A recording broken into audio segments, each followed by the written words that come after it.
Okay. So, paano ba tayo magplano para sa pagre-retiro? Eto na, si Juan de la Cruz at Juana de la Cruz, sila po ay nagtanong, kami po ay gusto magplano na for retirement kahit na kami medyo bata pa. O sige, tinanong natin kung ano yung mga birthdays nila. Ito po yung mga birthdays nila. And tinanong din natin, kailan nyo gustong umpisahan ang inyong pagpaplano? Sabi nila, well, itong 2023 na. So nilalagay lang natin dito 2022 para kasing kinausap natin sila sa dulo ng 2022 at sa 2023 nila dulo din mag-upisa sila at mag-execute ng kanilang mga plano. Okay? Sabi ni Juan de la Cruz, siya daw ay aabot sa edad na 70, yun ang sa lahi nila mga lalaki, at si Juana naman daw, tingin niya, abot siya ng 75. Okay. Pareho sila empleyado, ito po yung income nila per annum, 13 months of guaranteed pay. Sabi nila, ang increase daw nilang income nila ay mga 5% every year at ang gusto nilang isipin na inflation rate ay 5% din. O sige, tingnan na natin paano tayo magpaplano para sa kanilang pagre-retiro. Okay.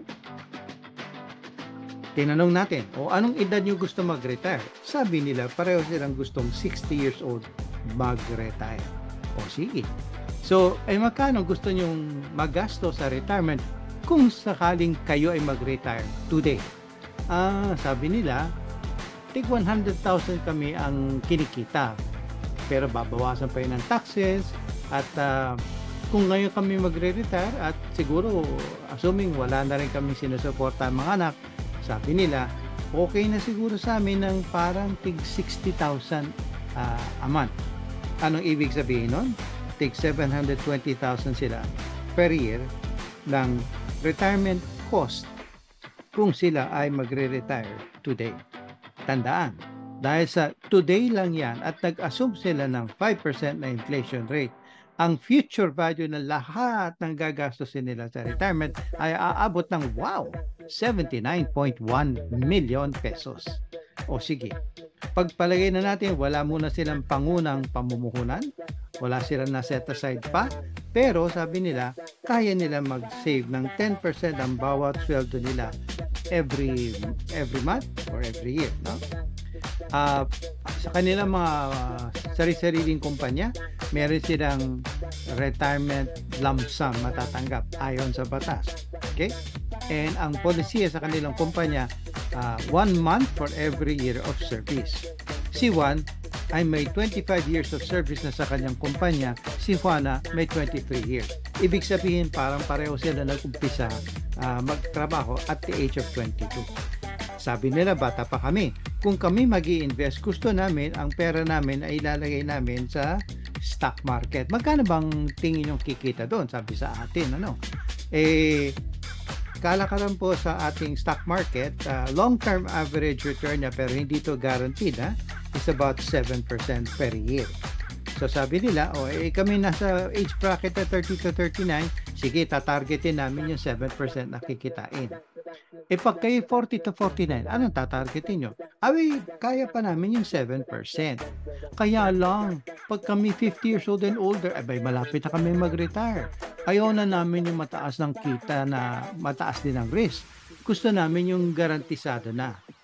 Ang suggestion natin sa kanila, bakit hindi na lang kayo mag-bonds? Yung guaranteed na bayaran ng interest at principal mula sa pangungutang ng gobyerno o ng korporasyon mula sa publiko. O sige, magkano daw po yung kitaan ngayon? Sabihin na lang natin magneneto ng 4%. Okay? Kung lalagay na po natin yung kikitaan niya from 50 years old and older, lalagay natin sa 4%, tingnan natin kung kayang mapondohan ang inyong pagre-retiro, yung 79.1 na yan. Alam natin sapat na yung 4% kung sa years with negative funds, ang lalabas dito ay none. Right now, yes, meron pa rin years na kulang ang pera. So, tingnan natin, enter na po natin yung 4% at yes pa rin Yes pa rin. So, paano yun? Tingnan natin kung magkano ba talaga ang kailangan ninyong kitain in retirement. No? So, when you're 50 years old and older, up to the time na kayo ay aakyat sa langit. Tingnan natin, optimize returns. Naku, ay parang stock market pa rin. 7.23. Baka ayaw nyo yan. Ayaw nyo ba yan? Sabi nila, oo, ayaw namin yan. Pwede ba yung sinabi mo kaninang 4%? Kaya lang mag-a-adjust tayo kasi years with negative funds, yes. So, tingnan natin kung magkano dapat ang isa-save ni Juan de la Cruz para matustusan lahat ito. Imbis na 10% lang, optimized contribution of spouse 1. Naku, almost 29%. Sabi ni Juan de la Cruz, hindi ko kaya yan. Siguro up to 15%. Pero kahit i-15% natin, ay may years of negative funds pa eh. So, tingnan natin magkano ang kailangan save ni Juana. Optimized contribution of spouse 2. Nakaw ay 22%. No? Eh, sabi niya, hindi ko rin kaya yan. Hanggang 15% din lang ang kaya ko. Naku, may years with negative funds pa rin. Eh, tingnan na lang natin magkano ang may enjoy na retirement lifestyle ni Juan de la Cruz. Optimized retirement of spouse 1. Yan lang. Uy, naku, sabi ni Juan, ayoko. 720,000. Tandaan ha, kami retired na. Maliban sa kami gusto mamasyal around the world. Eh, kami rin siguro dahil matanda na, ma-hospital kami, marami ng gamot. So, 720,000 yan. Sige po. Eh, magkano may enjoy ni Juana de la Cruz? Tingnan natin. Optimized retirement of spouse 2. Ay, bababa din. Hindi rin, sabi nila. Hindi negotiable yan. Dapat 720,000 din yan. Eh, kung ganun pala, tingnan natin kung magkano pa ang kailangan yung kitain in retirement para matustusan ang inyong retirement lifestyle. Ilang taon nyo ba gusto nagtatrabaho pa after kayo mag-retire? Eh, sabi nila siguro mga 5 years na lang. Sige. So, tingnan natin magkano ang kailangan yung kitain in retirement in the value of today's pesos. Okay? Para matustusan lahat itong 79.1 na to. At magkaroon ng years with negative funds na none ang sagot. Alam natin nag-retire na kayo kasi kung lalabas dito ay mas mababa sa combined income niya ngayon na 2.6 million, medyo nag-retire na kayo kasi nag-slow down na kayo. Okay, tingnan natin, optimized retirement income. Anak ko, meron pa. Kailangan pa kayong kikita ng ganyan. Total, ano naman yan? Mas mababa naman kasi kinikita niya, di ba? Oo, pero wala bang ibang solusyon? Abay, teka, hindi pa tayo nag-compute ng SSS. Punta tayo sa SSS muna, ha? 23 years ka naman nagko-contribute sa SSS 1? Sabi niya, oo. Okay. So, ganito ha. Pagpalagay natin, itutuloy mo yan up to the day you retire. 60. Pero pag apak ng 60, retired na. You are now 38. So, to get to 60, 22 years. Minus 1 kasi pag apak ng 60, retired na, ay di 21. Okay? So, 21 plus yung 23 years mo na membership sa SSS is 44 ang magiging total mo. Sabihin na natin sa last 10 years mo bago mag-retire, mapupuno mo yon at ang iyong average monthly salary credit ay yung maximum ngayon na 30,000. Hindi yan ang contribution mo. Yan lang ang equivalent na monthly salary credit ng contribution mo. So sabi natin 44, diba? So 44 minus 10 is 34 years pa na beyond the 10 years bago ka mag-retire. But sabihin na lang natin na ang iyong maximum salary credit noon, average pala is 16,000. So, by the time you get 44 years of service, credited years of service sa SSS, 19,000 pa lang iyong average monthly salary credit. Dalawa ang ways para maka-avail ng SSS. Yung una, straight pension. Pag straight pension, ito magiging pension mo a month. At assuming wala ka ng dependents o wala na itong dependents pension, yan lang makukuha mo. Subalit, meron ka rin namang 13th month pension. Pero tandaan, pwede ka rin mag-avail ng first 18 months, kunin mo na kaagad. Bakit? Kung may pagkagamitan ka na pagkakakitaan mo, well and good. Well and good. At kung sapat naman ang pera mo sa tingin mo, eh pwede mong gastusin kahit sa mo gusto para ma-enjoy mo kaagad, no? Tandaan, ha? Mas mabuti kung may pagkagamitan ka. Kailangan ka kumita in retirement, diba? So, gawin natin na, let's say, gusto mong i-advance yung first 18 months. Pwede yun. Kaya lang, i-discount yung SSSM by 3%. Okay, kung may lump sum pala, SSS2 ang tawag namin doon, pareho pa rin naman ang pension mo. Kaya lang, makukuha mo yan mula sa 19th month pagka-retired mo, paabante. first 18 months, wala ka na makukuha kasi in advance mo na. At magkano ma-advance mo, i-discount lang nila by small amount. Sabihin na lang natin 3%, ito, ma-advance mo. Pwedeng pang negosyo. Okay?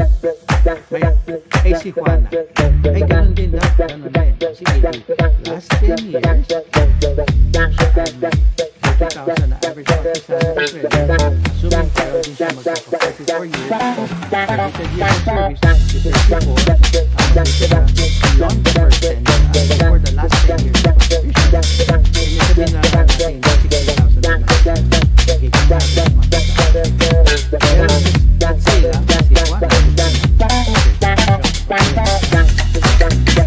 itong computation dito, naipasok na natin sa natin. So, tingnan natin, magkano pa kailangan mo kikita yan na lang.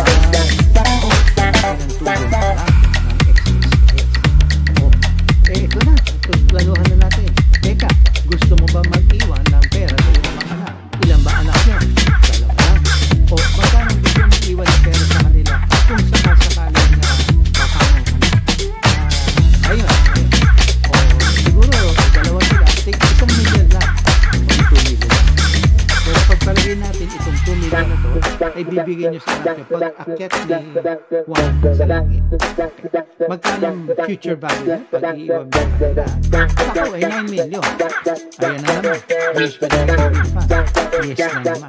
Ay magkano na kailangan kita tayo in account? Tingnan natin. Ay okay pa rin naman. Okay pa rin naman. Hindi naman ganun kalaki.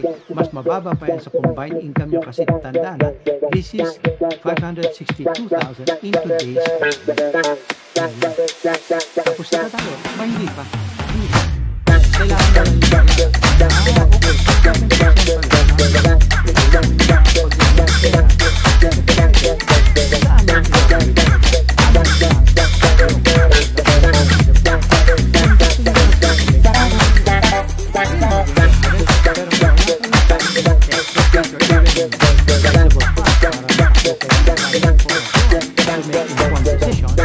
ay di bumili na lang kayo ng mga cold cards.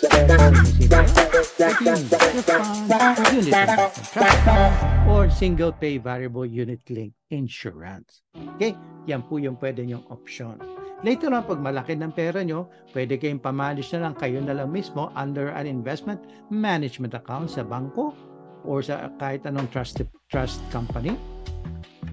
Or kayo na mismo mag-manage. Yung 4% na yan, sabi natin, pang bonds nga yan. Okay.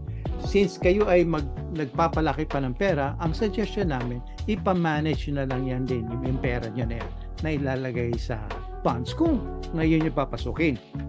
Pero sa retirement nyo yung papasukin eh. So, ano ibig sabihin nun? Gusto nyo at that time, kukuha na lang kayo ng interest, di ba? Interest na lang. Tapos i-roll over yung pera hanggang eventually, pag malapit na kayo pumanaw, paubos na rin yung pera nyo. Kung ganun lang yon, bumili na lang kayo ng diretsyo ng bonds mula sa mga bangko. Through the banks acting as fixed income brokers, pwede kayong bumili ng mga bonds. Palagay nyo na sa inyong pangalan, diretsyo, at kukolektahin nyo na lang yung mga interest periodically. Okay? So, yan po ang pagpaplano ng retirement. Makikita nyo maraming mga factors involved. Okay? But there's more to this. More to this. This is just a computation.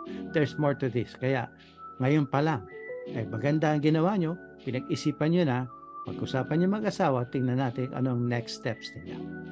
For those of you who want to learn more about the app, please see the